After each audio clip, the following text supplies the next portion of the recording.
आज हम श्रील प्रभुपाद जी से वचित भगवद गीता आधार रूप में चौथा अध्याय 20वां श्लोक से चर्चा करने की कोशिश करें।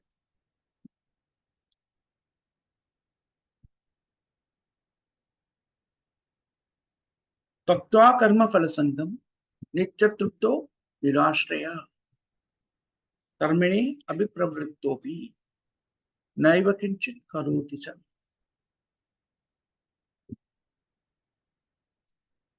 त्यक्त्वा कर्म फल संगम,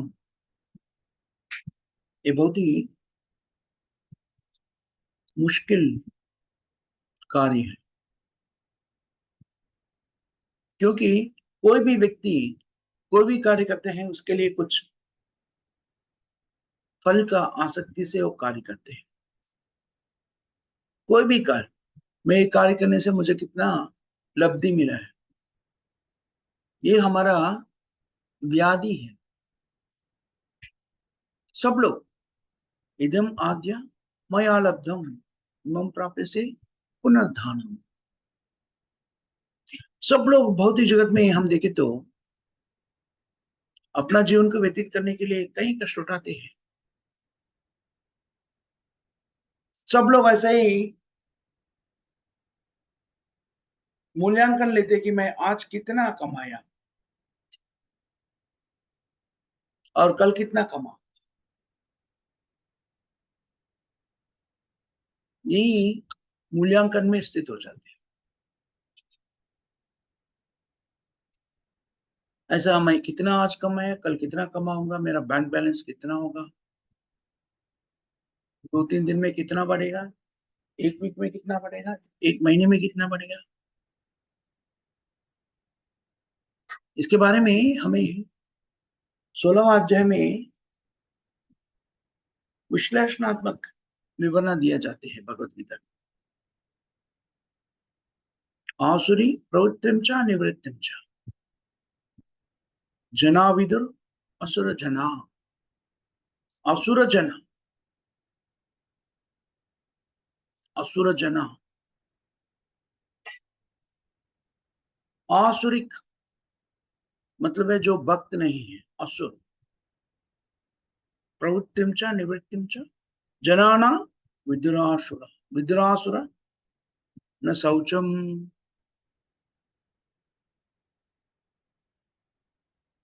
16 अध्याय में इसके बारे में विश्लेषणात्मक विवरण किया है। 16 अध्याय का 6वां श्लोक, भक्त और अभक्त के बीच में अंतर क्या है वहां पर बताया गया है। भक्त और अभक्त, जो व्यक्ति कृष्ण भावना से भगवत चेतना में रहते हैं और जो व्यक्ति भगवत चेतना से चेतना के बिना रहते हैं। दभूत सर्गो लोकेस्मिन् दैवासुर एव च दैवो विस्तार सह प्रोक्ता आसुरम प्रतामिश्रमो। कृष्ण बताते हैं भौतिक जगत में दो तरीके के लोग होते हैं। सब जगह पर दो तरीके के लोग हम देख सकते हैं। सब लोगों में ऐसा वाला लोग हमें मिलते हैं। कई ऐसा लोग हैं पूरा लोक में असुरी आंसू रहते हैं, उसे कहते हैं असुर लोक। और एक जगह वैसा रहते हैं,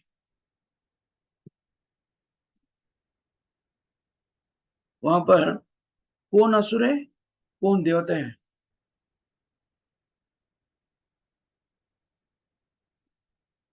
समझना थोड़ा बहुत कठिन हो जाते हैं। लेकिन भक्त कौन है, देवता कौन है, असुर कौन है, इसके बारे में बताए। विष्णु भक्तो भवेद दैवा आसुरस तद विप्रया तद विपर्य।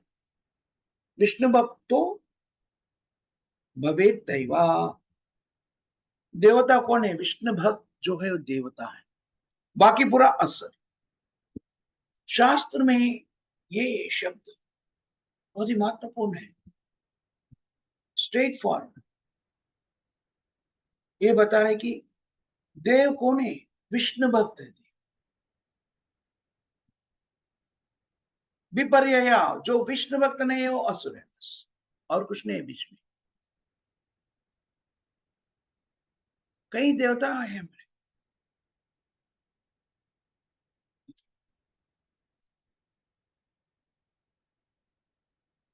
जो व्यक्ति देवता का आराधना करता है वो भी असुर बताया गया शास्त्र। देवता कौन है? तो भक्त कौन है? सुर कौन है? विष्णु भक्तो भवेद दैवा। बहुत ही महत्वपूर्ण चीज है। लोग कई बार सोचते कि किसी की भी आराधना करो एक ही है। श्रील प्रभात जी ने बताते हैं, बहुत ही साधारण रूप का एग्जाम्पल देके, उदाहरण देके श्रील प्रभात जी बताते हैं, किसी को भी आराधना करे तो एक ही फल कैसे मिलेगा? अगर आप एयरपोर्ट या बस स्टैंड या रेलवे स्टेशन गया, और कहीं ट्रेन रहते हैं, कहीं बसेस रहते हैं, कहीं फ्लाइट्स रहते हैं, और कोई बोलते कि हाँ कोई बात नहीं, कोई भी फ्लाइट में चढ़ो, मैं अमेरिका चले जाऊंगा, कैसा होता है? मैं कोई भी ट्रेन में चढ़ जाऊं, मैं दिल्ली जाऊंगा, ऐसा कैसा होता है? दिल्ली जाने वाला ट्रेन को पकड़े तो दिल्ली जाएगा, आपके हैदराबाद जाने वाला ट्रेन पकड़ के दिल्ली कैसे जाएगा? और किसी की देवता का आराधना करो एक ही है, वो सही नहीं है। शास्त्र वो मानते नहीं, वो पूर्ण तरीका से विवरण देते, क्योंकि बाकी देवता जो है वो भगवान नहीं है, वो जीव है। विष्णु भक्तो भवे दैवा असुरास तत् विप्रया। विप्रया, तो जो व्यक्ति बाकी देवताओं का आराधना करे तो वो विष्णु का आराधना नहीं करे। विष्णु भक्तो भवे दैवा,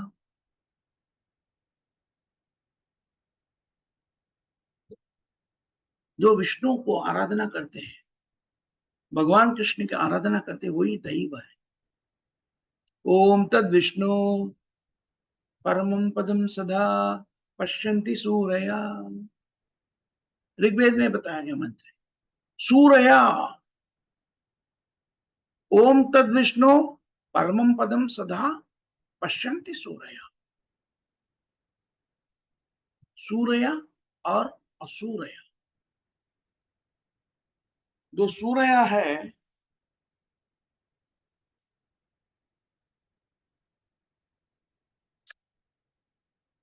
वो भक्त है।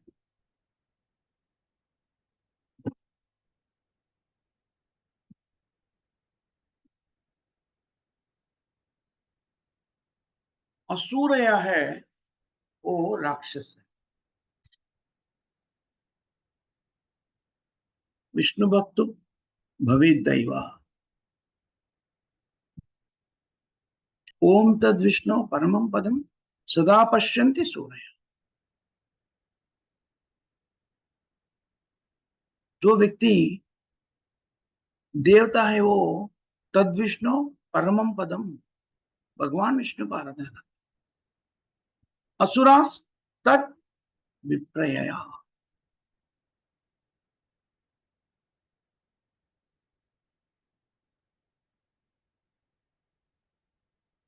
जो व्यक्ति विष्णु भक्ति का आराधना में व्यस्त नहीं, उसमें आसक्त नहीं, वो असुर है। देखिए, शास्त्र बहुत ही विशेष रूप से बताते हैं,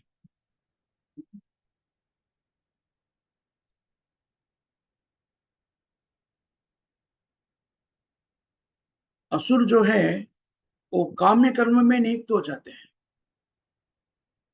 कार्य करते रहते हैं, वो कार्य का फल भोगना चाहते हैं। इसका फल मैं भोगना चाहता हूं। इतना सा स्वतंत्रता सबको दिया गया है, आप कार्य कर सकते हैं, उसका फल भोग सकते हैं, लेकिन उसका पर्यवसान भी भुगतना पड़ेगा, सुख या दुख। जैसा हम देखते हैं समाज में गवर्नमेंट रहते हैं ना,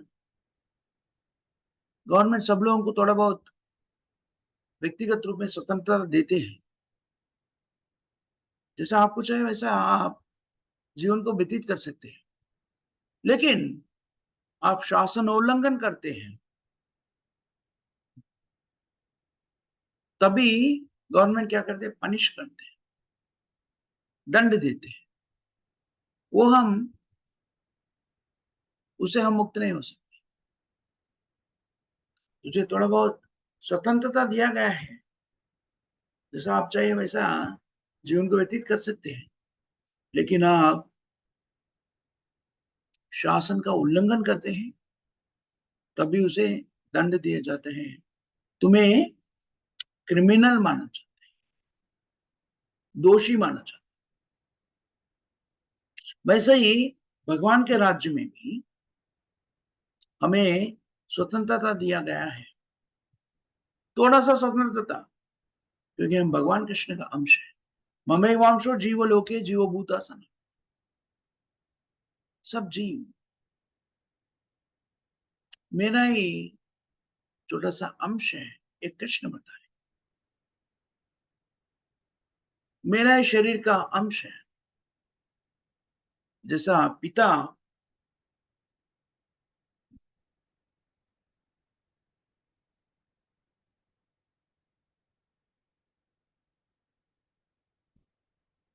पुत्र का, जो पुत्र रहता है वो पिता का अंश होते हैं, वैसे ही हम सब भगवान कृष्ण का अंश है। भगवान कृष्ण का देह आध्यात्मिक है, और वो आध्यात्मिक देव का अंश है हम, इसलिए हम भी आध्यात्मिक है। ये हमारा आध्यात्मिक स्थिति है। तो कृष्ण के लिए स्वतंत्रता है, पूर्ण स्वतंत्रता है कृष्ण। हमें भी स्वतंत्रता है, लेकिन बहुत ही मूल्यांकन से, बहुत ही नियंत्रण से, बहुत छोटा सा स्वतंत्र। ये हमारा स्थिति है।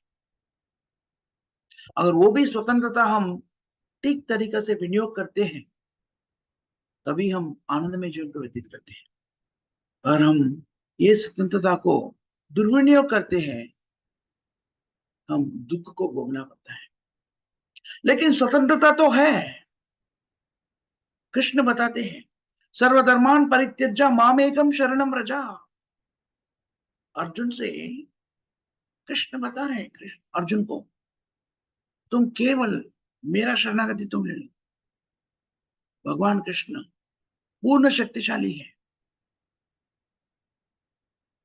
कोई भी व्यक्ति को चाहे तो बलपूर्वक अपना शरणागति में ले सकते हैं, लेकिन वो ऐसा नहीं करते हैं। यह कृष्ण का कार्य नहीं है। वो हमें कुछ स्वतंत्रता देते हैं। वो खुद दिया है हमें कुछ स्वतंत्रता, इसलिए वो स्वतंत्रता को भंग नहीं करना चाहते हैं। अगर कोई भी आपको स्वतंत्रता दिया और बोलते कि नहीं नहीं, आप ये नहीं कर सकते, वो नहीं कर सकते, मैं जो बोलता हूं वही करो, तो फिर स्वतंत्रता का अर्थ क्या है? क्या उपयोग है? इसलिए यच्चासी तथा कुरु, एक कृष्ण कहते हैं, जैसा आप चाहते हो वैसा। अर्जुन को कृष्ण कहते हैं, पूरा भगवत गीता बताने के बाद 18वां अध्याय में 60 श्लोका में बता, यच्चासी तथा कुरु। हे अर्जुन, मैं पूर्ण तरीका से तुमको पूरा ज्ञान दे दिया, भगवत गीता को समझा। अभी तुम्हारा निर्णय क्या है? वो तुम ले लो, जो भी करना चाहते हैं आप करो।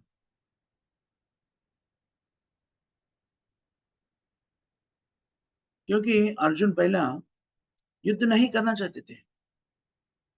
अपना ही परिवार के लोगों को, भाई बहन को और बंधु मित्रों को, गुरु परिवार को नहीं मारना चाहता। मेरा ही पितामह है, मेरा ही भाई बहन है। और कृष्णा, मुझे क्षमा कर दीजिए, मैं युद्ध नहीं करूंगा, ये कह रहे थे अर्जुन। इसीलिए भगवत गीता ज्ञान को प्रकट किया है कृष्ण ने अर्जुन को। और भगवत गीता ज्ञान को सुनने के बाद कृष्ण पूछ रहे हैं, क्योंकि अर्जुन को स्वतंत्रता है। अभी तुम्हारा निर्णय क्या है? यच्चासि तथा कुरु।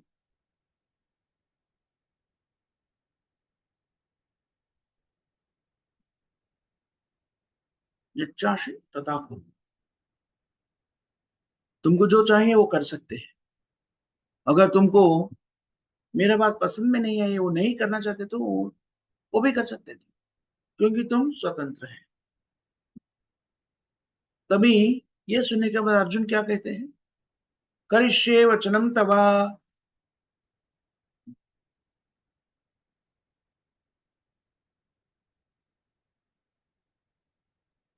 अपना स्वतंत्रता का विनियोग करते हुए आपका जो मानना है, कहना है, वो मैं मानता हूं।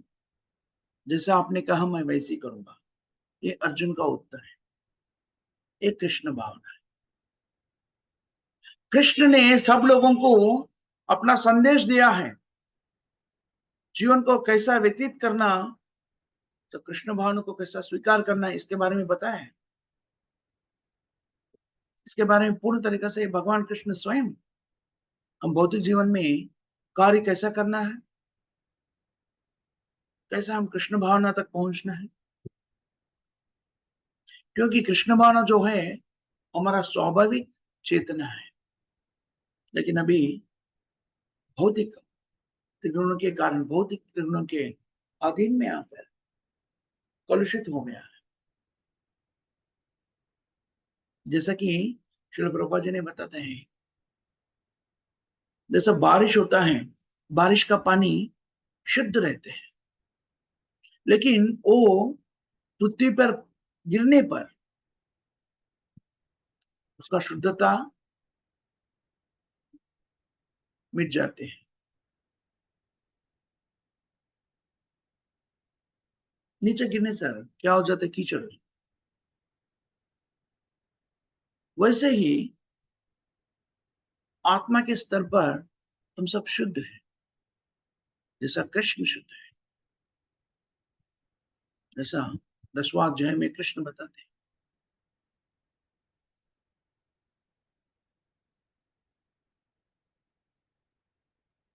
पर ब्रह्मा परंदामा पवित्रम परमं भवान पुरुषम शाश्वतम दिव्यम पवित्रम परमं भवान।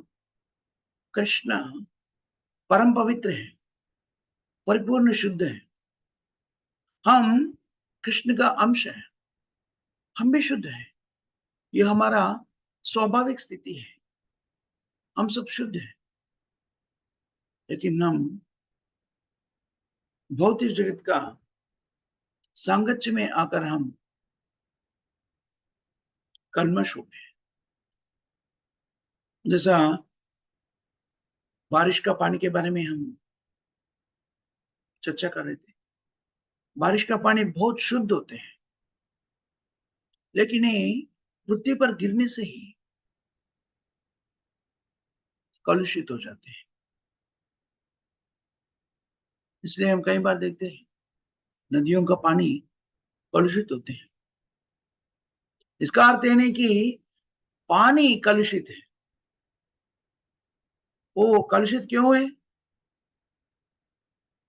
वो पृथ्वी पर रहने वाले जो कलमश स्थितियों से मिलने पर वो कलुषित होते हैं।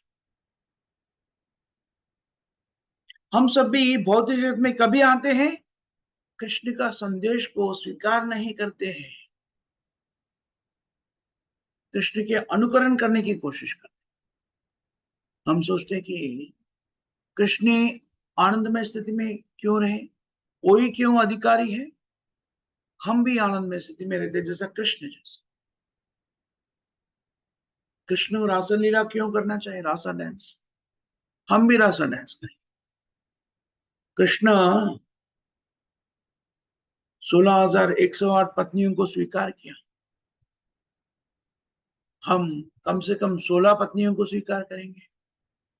वैसा वाला भावना हमें आ जाते हैं, हम हमारे स्थिति से गिर जाते हैं। गिर जाने का अर्थ क्या है? भगवान कृष्ण मुझे हम सबको एक मौका देते हैं, अच्छा ठीक है, मेरे जैसा आप जीवन को व्यतीत करना चाहते हैं, मेरा अनुकरण करते हैं, ठीक है, करने की कोशिश कीजिए। भगवान कृष्ण रासा डांस कर रहे हैं, यहाँ पर आके लोग होटल रूम में बाल डांस कर,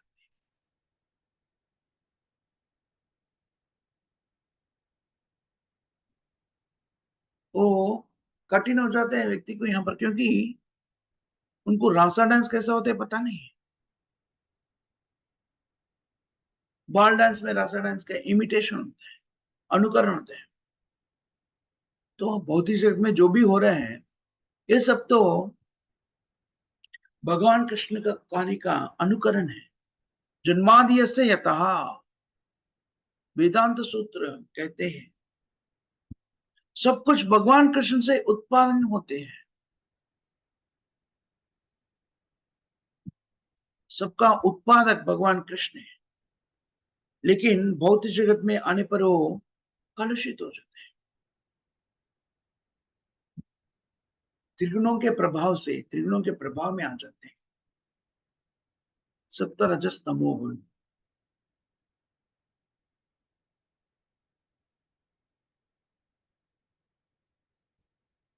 जैसे अग्नि का उदाहरण दिए जाते हैं, जैसा बड़ा अग्नि, उसमें कहीं स्पार्क्स रहते हैं, छोटा सा खन, अग्निकण, वो बड़ा अग्नि से उत्पन्न होते हैं, वो स्वाभाविक है। वैसे ही ये बड़ा अग्नि कौन है? यहाँ पर कृष्ण है, हम सब उसका स्पार्क, कण है।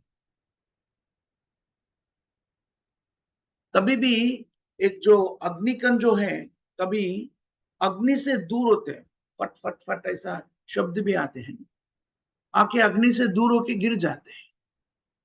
वो कण कभी कभी क्या बोलते हैं, ग्रास, ड्राई ग्रास, उसके ऊपर गिर जाते हैं, तभी वो अग्नि को उत्पन्न करते हैं।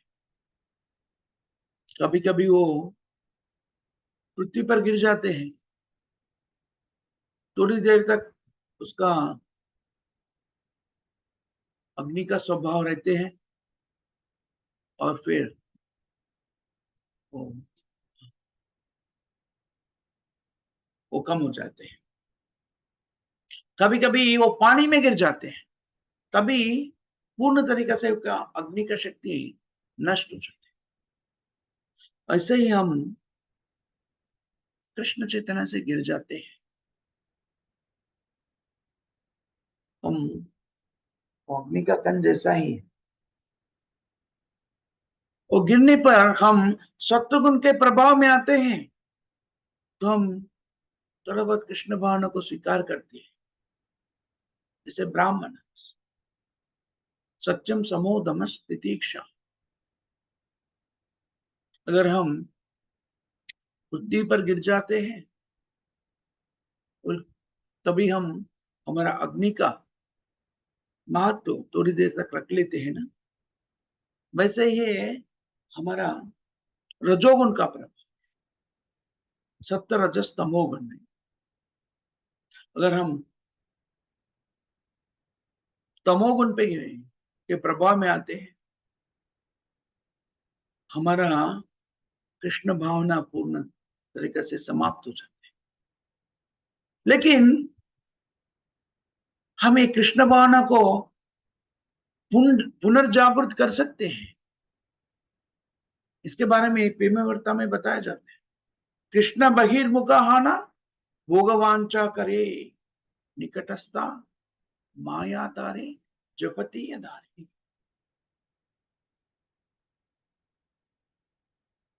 ये बहुत ही महत्वपूर्ण चीज है,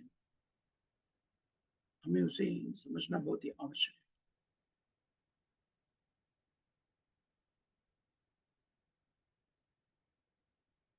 तभी भी हम कृष्ण को अनुकरण करना चाहते हैं, भौतिक जगत में भी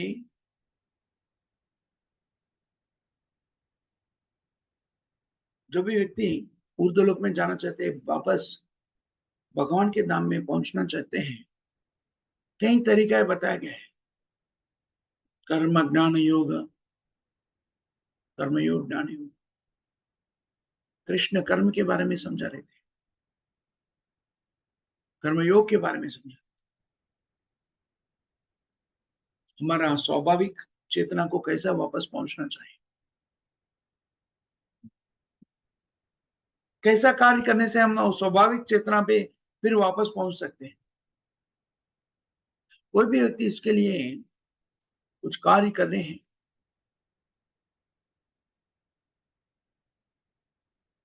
वो व्यक्ति, क्योंकि स्वाभाविक रूप से भौतिक जगत में आने का कारण क्या है? मैं भगवान कृष्ण को अनुकरण करने का इच्छा रखता हूं, इसलिए आया। इसलिए थोड़ा बहुत आध्यात्मिक प्रगति पाने के बाद भी कई लोग ऐसा स्थिति में आ जाते हैं, अपने आप को समझते हैं मैं भगवान हूं। वैसा ही भावना कृष्ण से, कृष्ण का अनुकरण करना, माया है यहाँ पर। माया बोलते कि आप कृष्ण को क्यों आराधना करते हैं, तुम स्वयं भगवान है, ये सुनाते हैं। और हम सोचते हाँ मैं भगवान हूं। एक कहा जाता है कि ये माया का आखिरी आखिरी अंक है। जो व्यक्ति ये भावना से रहते हैं उसे मायावादी कहते हैं। कोई भी व्यक्ति कृष्ण नहीं बन सकता। मत्त परतरम नान्यात् किंचिदस्ति धनंजय, कृष्ण कहते मत्त परतरम नान्यात् किंचिदस्ति धनंजय। कोई भी व्यक्ति मेरे से, मेरे समान या मेरे से ऊंचे स्तर पर नहीं रह सकते। अगर कोई भी व्यक्ति कृष्ण से बड़ा हो सकता है तो भगवान से बड़ा हो सकता है, तो भगवान का अर्थ क्या होगा?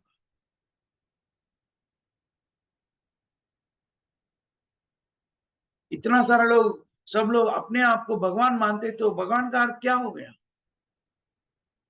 इसलिए कहा जाता कि ये माया का अंतिम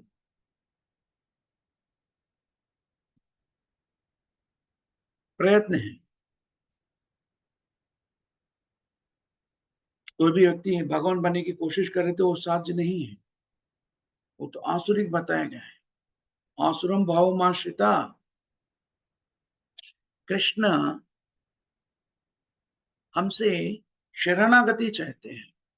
सर्वधर्मान परित्यज्य मामेकम शरण। भौतिक जगत में कई तरीके के चीजों को हम बनाते हैं आनंद रहने के लिए। ये कहा जाता है कि ये सब अविवेक है। आप कभी भी आनंद में जीवन को व्यतीत नहीं कर सकते। इसलिए कृष्ण कहते हैं, क्योंकि कृष्ण हमें, हम सबको प्यार करते हैं, इसलिए वो बताते हैं सर्वधर्मान परित्यज्य मामेकम शरणम व्रज। लेकिन माया क्या करते हैं? नहीं नहीं नहीं नहीं, कृष्ण को शरणागति नहीं पाओ, तुम कृष्ण बनो, ये कहते हैं माया। ये कहते हैं तुम ही भगवान हो, ये बताने की कोशिश। यही आसुरिक स्वभाव है, भौतिक जीवन में यही चलते आ रहा है। आसुरम भावमाश्रिता, ये बहुत ही मुश्किल है आसुरी भाव को छोड़ना। नमाम दुष्कृतिनो मूढ़ा प्रपंचन्ते नराधमा माया य प्रहित ज्ञान आसुरम भावमाश्रित। आसुरिक भाव से जो व्यक्ति जीवन को व्यतीत करते हैं उसे कहते हैं दुष्कृति ना। जो व्यक्ति पाप कार्य में नियुक्त हो जाते हैं वो है मूढ़ा, अज्ञानी, अपने आप को भगवान मानते हो, इसलिए उसे अज्ञानी मूढ़ा कहते हैं। अज्ञानी का चिन्ह क्या होते हैं? अपने आप को भगवान मानते।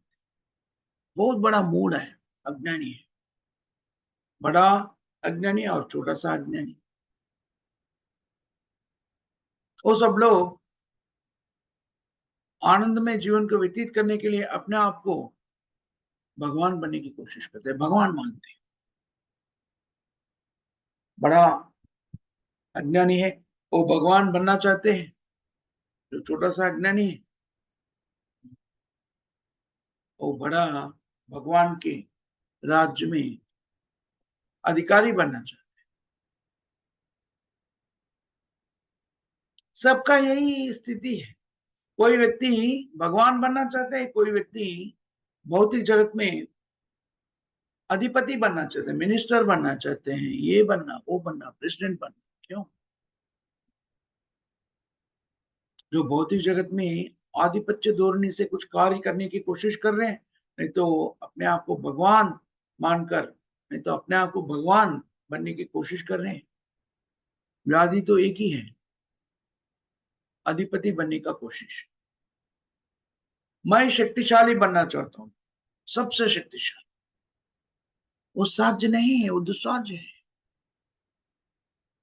इसलिए ये कहा जाता है कि जो बड़ा मूर्ख है, वो अपने आप को सोचते हैं अभी मैं मुक्त हो गया हूं, मैं ध्यान निमग्न में हूं,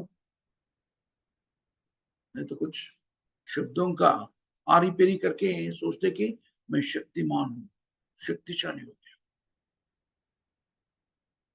वैसा व्यक्तियों को भागवतम कहते हैं विमुक्त मानिना। वो सोचते हैं मैं मुक्त हो गया हूं, सचमुच में नहीं। भ्रांति में स्थिति से अपने आप को समझते कि मैं मुक्त हो गया हूं, मुक्त होके मैं नारायण बन गया हूं, भगवान बन गया। आप नारायण कैसे बन सकते हैं?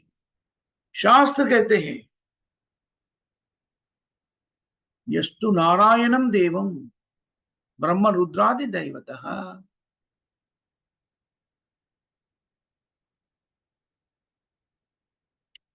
समत्वेनैव विक्षेता स पाषाण्डी भवेत् ध्रुवम्। नारायणम देवम, स्वयं शंकराचार्य, इवन शंकराचार्य बताते हैं नारायण परम व्यक्तात्। नारायण जो है वो आध्यात्मिक है, अतीन्द्रिय है, भौतिक जैसे उसे कुछ लेना देना नहीं बोलते। तो वैष्णव कहते हैं यस्तु नारायणम देवम ब्रह्म रुद्रादि दैवतः। भगवान ब्रह्म शिव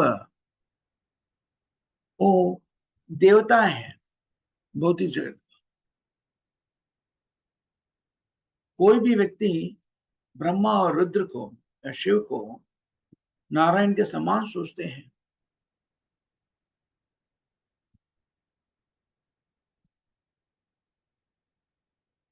वो पाषंडी कह जाते हैं।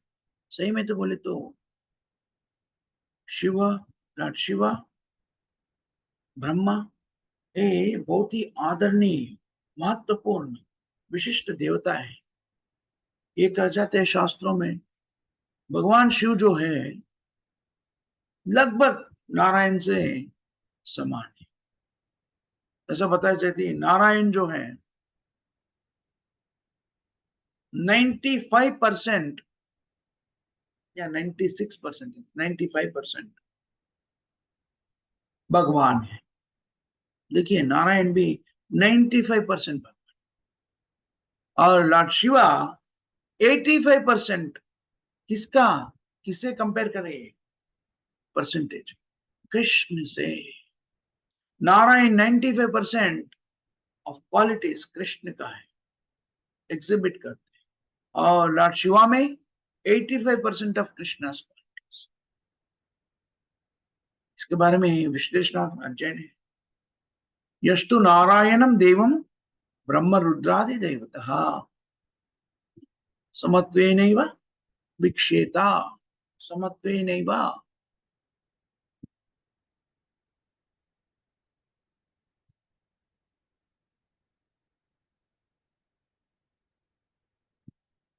जो नारायण है वही शिव है, वही ब्रह्मा है, वही काली है, वो सब है। ये मायावादी कहते हैं। मायावादी ये कहते हैं परम सत्य जो है वो निराकार है, ये उनका अंतिम ज्ञान है।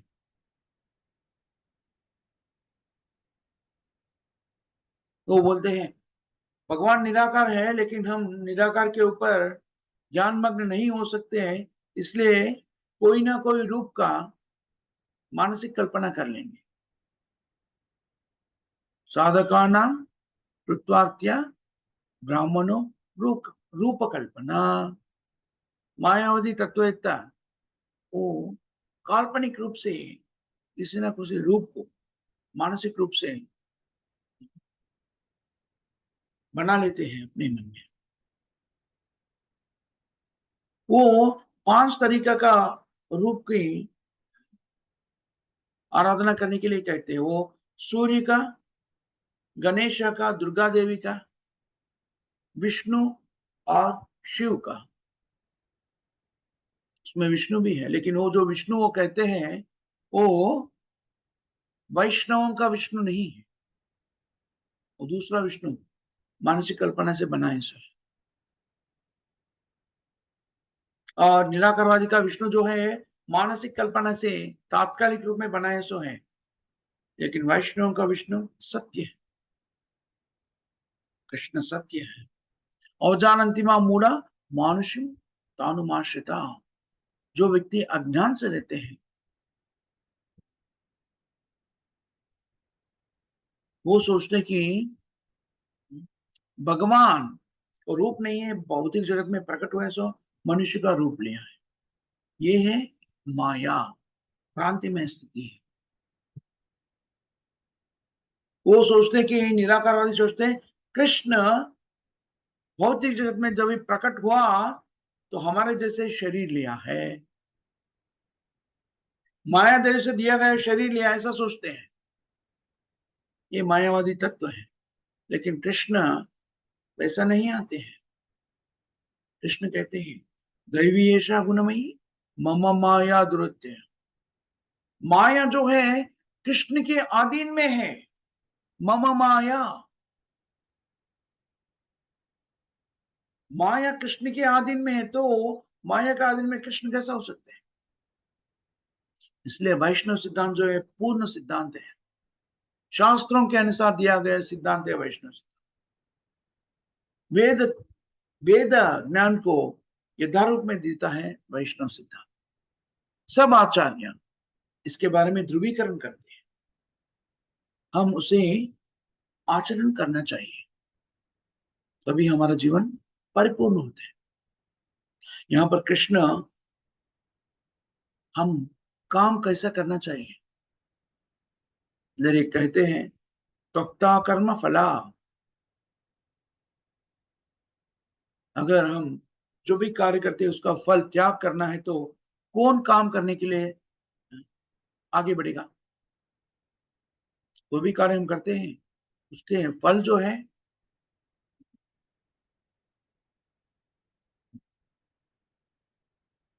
वो हमें भोगना चाहते हैं। अगर आप कोई बिजनेस कर रहे हैं, आपकी 1 लाख रुपए का प्रॉफिट आ गया, अगर मैं कहता हूं यहाँ पर भगवत गीता कहते हैं वक्ता कर्म फला, इसलिए कि आप छोड़ दीजिए, तो आप कार्य करने के लिए संसिद्ध होगा नहीं। आप बोलेगा मैं इतना कष्ट उठा के कार्य किया है, हाँ, इतना कष्ट उठाने के बाद मैं ये लाभ को पाया हूं, ये क्यों छोड़ना चाहिए? मैं बोलता हूं लेकिन यहाँ पर बताया गया है त्वक्ता कर्म फल। तभी व्यक्ति क्या सोचते हैं मैं क्यों काम करूं?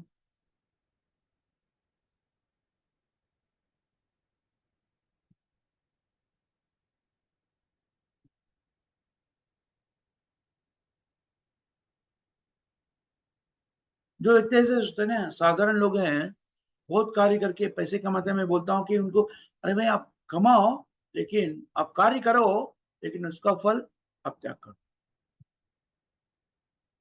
वो कौन कार्य करेगा? जैसा कम्युनिस्ट देशों में गवर्नमेंट जो है ना, लोगों को काम करने के लिए रखते हैं, उसका फल वो नहीं पा सकते हैं, उसका फल गवर्नमेंट ले लेते हैं। इसलिए वो लोगों को काम करने में कुछ आसक्ति नहीं है।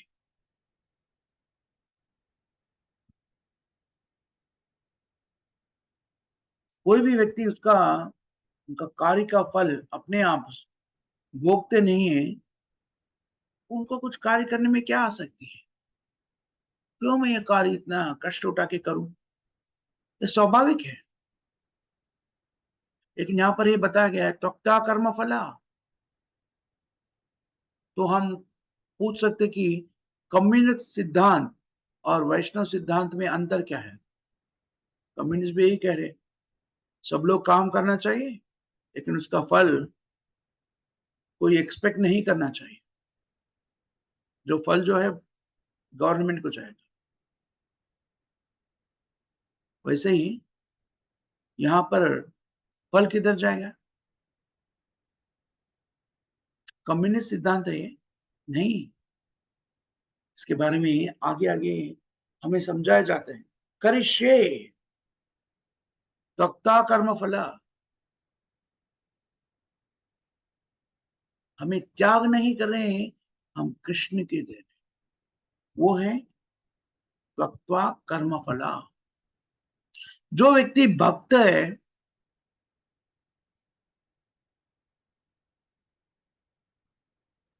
वो व्यक्ति त्यक्त्वा कर्म फला, अपना कार्य का फल वो छूते नहीं है, फिर भी नित्य तृप्त है। कर्मी अपना फल स्वयं भोगने की पूर्ण तरीके से कोशिश करते हैं, भोगते भी हैं, लेकिन असंतुष्ट है। जो कर्मी है वो सोचते में इतना कष्ट उठा के कार्य किए हैं, इसका फल मैं क्या छोड़ दूं, वो दुखी हो जाते हैं। लेकिन नित्य तृप्त कौन है? वो व्यक्ति है कार्य करे लेकिन उसका फल स्वीकार नहीं कर रहे, वो त्याग कर रहे कृष्ण के लिए, कृष्ण का दे रहे, वो नित्य तृप्त है। ये है भक्ति। त्यक्त्वा कर्म फल असंगम नित्य निराश्रय।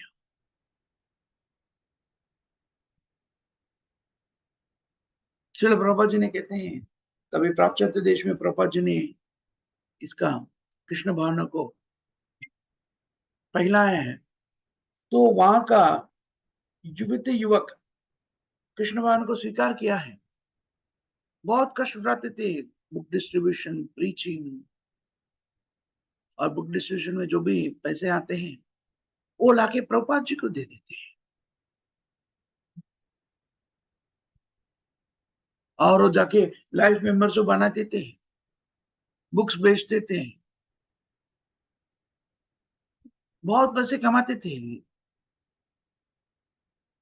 उनके कमाने का शक्ति का कोई परिमिति नहीं थी, फिर भी उसमें से एक पैसे भी वो नहीं लेते, वो सब कृष्ण के लिए करते, फिर भी वो आनंदमय जीवन को व्यतीत करते। ये है त्यक्त्वा कर्म फल संगम। असंगा मीन्स, असंग का अर्थ है आसक्ति छोड़ना, आसक्त नहीं रहना। ये लोग जाके पापा जी का शिष्य जाके मनी इकट्ठा करते थे और प्रभुपाद जी को देते थे। प्रभुपाद जी बहुत खर्चा करते थे।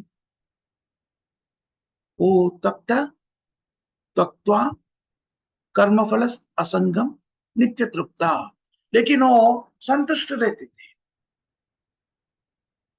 क्योंकि वो सोचते मैं इतना तो धन इकट्ठा किया हूं किसके लिए? कृष्ण के लिए। वो उनका संतृप्ति थी। त्यक्त्वा कर्मफल असंगम नित्य निराश्रय। हम जो कार्य करते हैं उसका फल में भोगने का इच्छा नहीं रखना चाहिए,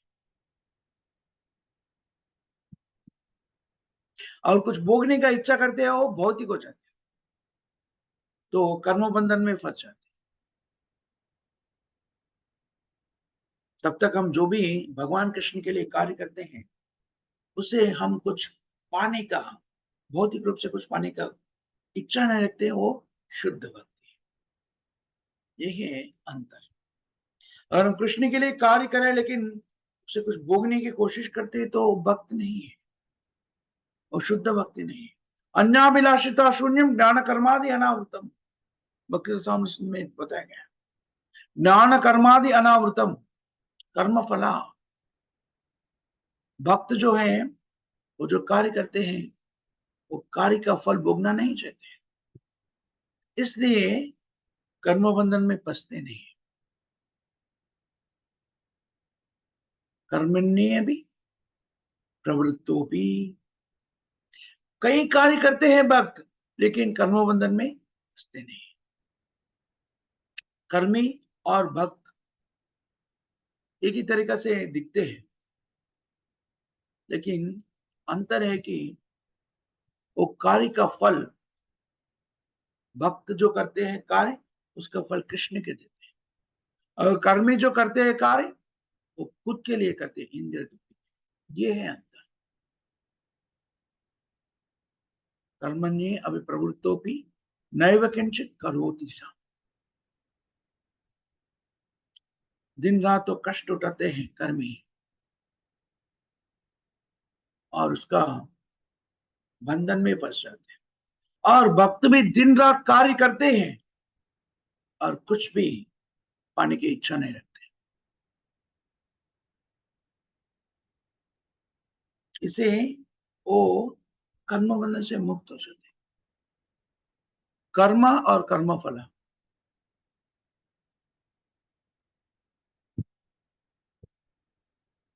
जो कर्म फल को स्वीकार करते हैं वो कर्म बंधन में फंस जाते हैं, लेकिन ये जो भक्त है वो बहुत ही कर्म करते हैं लेकिन फल जो है कृष्ण का देते हैं। मतलब जो भी कर्म करते हैं कृष्ण के लिए करते हैं, तो वो कर्म बंधन से मुक्त हो जाए। इसके बारे में हम दूसरा अध्याय में चर्चा की थी। ज्ञातात् कर्मणो नेत्र,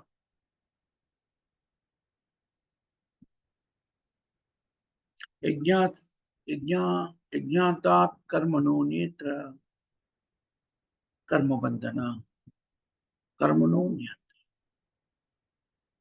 हम कृष्ण के लिए कार्य नहीं करें तो हम कर्म बंधन में फंस जाते हैं, लेकिन हम कृष्ण के लिए कार्य करते हैं तो हम कर्म बंधन से मुक्त हो जाते हैं। हम जो भी कार्य करते हैं कृष्ण के लिए करते तो हमारा सब कार्य भक्ति हो जाते हैं, सेवा हो जाते हैं, भक्ति युक्त सेवा। हम जो भी कार्य करते हैं और कृष्ण के लिए करते तो भक्ति बन जाते। देखिए बहुत ही महत्वपूर्ण चीज है। अगर भक्ति करने पड़े तो हम आध्यात्मिक प्रगति करें, भौतिक बंधन से मुक्त होते जा रहे। माम चयो विचारेण भक्ति योगेन सेवते सगुणान समति त्यक्त्यान ब्रह्म भूयाय कल्पते। भक्तित्व सेवा में जो कार्य करते हैं उसका फल भोगने का इच्छा न रखते हुए वो मुक्त स्थिति में होते हैं। कृष्ण भावना जो है हमें मुक्त स्थिति में अपना जीवन को व्यतीत करने का ज्ञान देते हैं। भगवत गीता इसी के ज्ञान को हम देते हैं, हमें देते हैं। हम अगर एक ज्ञान को स्वीकार कर उसी के आधार पर अपना जीवन को व्यतीत करें तो हम भी पूर्ण तरीके से मुक्त हो जाते हैं। ये करने के लिए क्या करना चाहिए? हम सब छोड़ना चाहिए क्या है? नहीं। आप जो भी कार्य कर रहे हैं कर सकते हैं। स्थाने स्थिता श्रुतगति, वही कार्य करते हुए उसका फल भगवान कृष्ण को देना, मतलब अपना कार्य पूरा भगवान कृष्ण के लिए करना। वो कैसा करना है? दैनंदिन जीवन में श्रील प्रभुपाद जी ने बताते हैं, नियमों के रूप में हमें बताते हैं, चारों नियम को पालन करने का। हरे कृष्णा कृष्ण कृष्ण हरे हरे, हरे राम राम राम हरे। ये महामंत्र का जाप करना भी एक बार किया, 108 बार किया तो एक जपमाला होगा। ऐसा ऐसा 16 माला कम से कम हर दिन हरे कृष्ण महामंत्र का जाप करना चाहिए। हम जो भी खाते हैं तो भगवान कृष्ण को अर्पण करके ही खाना चाहिए। भगवान कृष्ण क्या अर्पण कर सकते हैं? शाकाहारी भोजन, उसमें कांदा लहसुन मशरूम नहीं होना चाहिए। वो अर्पण करके उसी को भोग को ही प्रसाद के रूप में स्वीकार करना चाहिए।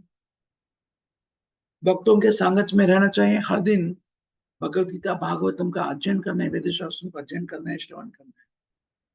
अगर ये 4 नियम को अपना जीवन में उतार लेते हैं तो हमारा जीवन कृष्ण भावना सहित जीवन हो जाए। साथ साथ 4 पाप कार्यों के बारे में बताया जाते हैं, वो हमें वो कार्यों से हम मुक्त होना चाहिए। मांस भक्षण नहीं करना चाहिए,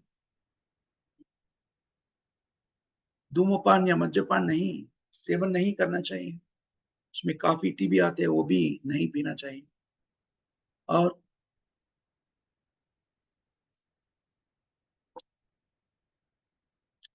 जुद नहीं खेलना चाहिए, विवाहेतर संबंध में नहीं रहना चाहिए।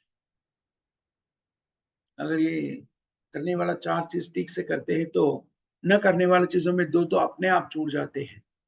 मांस भक्षण करना, धूमपान करना या मद्यपान करना, क्योंकि हम केवल कृष्ण प्रसाद को स्वीकार करते हैं, दूसरा नियम पालन करने का नियम, तो ये दोनों चीज अपने आप छूट जाएगी। बाकी 2 चीजें, जूद खेलना और विवाहेतर बंधन में रहना, ये भी अगर हम कृष्ण भावना को पूर्ण तरीके से स्वीकार करते हैं, भक्तों के संगत में रहते, वो भी अपने आप दूर हो जाए। इसलिए कृष्ण भावना को स्वीकार करना उतना मुश्किल कार्य नहीं है। कोई भी व्यक्ति वो स्वीकार कर सकते हैं। कोई नियम नहीं है हरे कृष्ण महामंत्र को जाप करने के लिए। एक ही सूचना है, तभी हम हरे कृष्ण महामंत्र को जाप करते तो अपने कानों से हमें सुनना चाहिए, बस उतना ही। अगर हम इतना कार्य कर सकते तो पूर्ण तरीका से परिपूर्ण हो सकते हैं। ये आज का श्लोक का सारांश माना जा सकता है। यहाँ पर हम समाप्त करेंगे। माता जी से प्रभु जी से धन्यवाद प्रणाम। किसी को कोई प्रश्न या टिप्पणी या करेक्शन ऐसा कुछ है?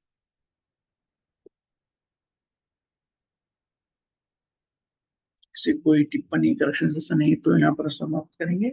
जगत गुरु शील प्रभुपाद की जय। हरिनाम संकीर्तन की जय। नामाचार्य हरिदास ठाकुर की जय। जय सामवेद भक्त वृंद की जय। जय श्रीमद् भागवतम की जय। जय। बहुत बहुत धन्यवाद माता जी से प्रभु जी, श्रील प्रभुपाद जी के ग्रंथों से चर्चा करने की मौका दिया। आप सब बहुत बहुत धन्यवाद। हरे कृष्ण। हरे कृष्ण। हरे कृष्ण। दंडवत प्रणाम।